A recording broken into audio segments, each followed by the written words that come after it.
that millions around the world have waited for.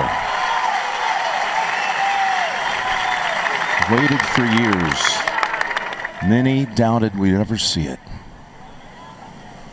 But here it is. The return to glory.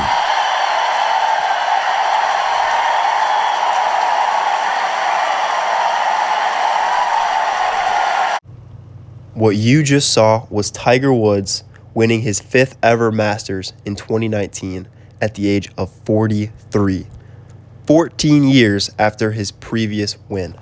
It is widely considered to be one of the greatest moments in golf history, with GolfDigest.com ranking it number 3.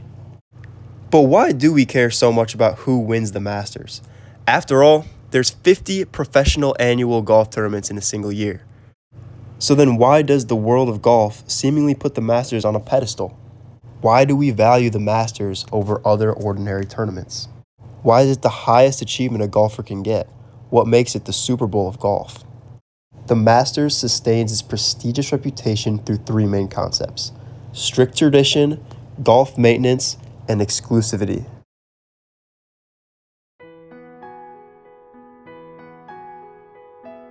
The tournament is held every April in the same city and at the same golf course, Augusta National. The winner of the tournament wins a green jacket presented to them by the previous year's winner. This makes for some pretty iconic moments, with rivalries having to honor one another and be present for the other person's ceremony. This is Jordan Spieth. He won the Masters in 2015 and was looking like he was going to be the next Tiger Woods going on a dominant run. However, the following year, with a six-stroke lead in the Masters, he hit not 1 but 2 balls into the water, throwing away a 6-stroke lead. Afterwards, because he was the previous year's winner, he had to be the one to crown the eventual champion, Danny Willett. I mean, just look at his face. He looks devastated, and this iconic Masters moment would not be made possible without the strict tradition of the green jacket ceremony, a moment reflecting great loss and the pursuit of victory. The idea of tradition is reflected in many other ways. The concession stand prices when you attend the Masters have been the same since the 1930s. Jim Nantz has been the lead broadcaster for the Masters, dating back for the last 45 years.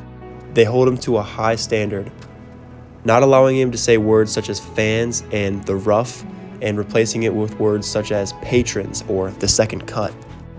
There is a strict no phone policy for the patrons, forcing them to be in the moment and present. This idea of strict tradition contributes to the prestigious nature of the tournament because it's always the same. Take a look at hole 12 at Augusta National. There's a chance that you've seen this hole regardless of if you follow golf or not. It is one of the most iconic holes in golf history. Notice the beautiful landscape, the pristine condition, and the biodiversity. Now this is that same hole but in 1952, proving that not just biodiversity but also maintenance is what keeps the prestigious atmosphere at Augusta National.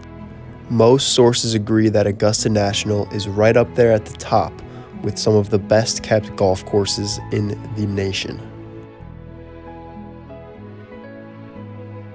So it's the maintenance of Augusta National alongside those strict traditions that further allow the Masters to keep up its prestige.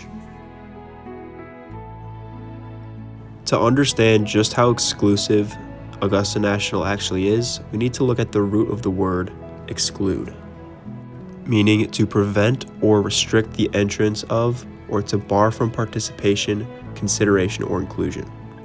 Excluding is exactly what Augusta National practices because it is one of the hardest golf courses to get access to, as there are only 12 improbable ways to do so, most of which involve becoming a member or working for the course, both of which have extensive waiting lists with rare vacancies. In fact, becoming a member is barely even a possibility as it is invite only by one of the other 300 members. On top of this, initiation fees for members are rumored to be around $250,000 to $500,000, not even including annual fees. It has been said that the easiest way for an average person to play the course is by actually qualifying for the Masters, which is an exclusive process in itself. To qualify for the Masters, you must be one of the top golfers in the world.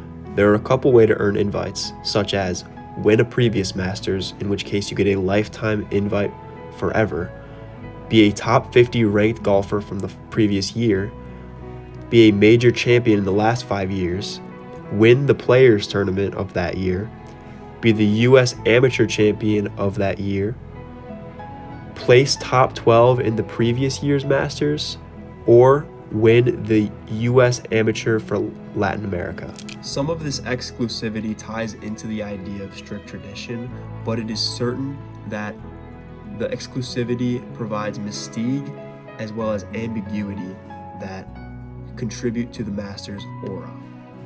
That's all I have for today. Thank you for watching. And just remember that the Masters maintains its prestige through these three concepts of strict tradition, maintenance, and exclusivity.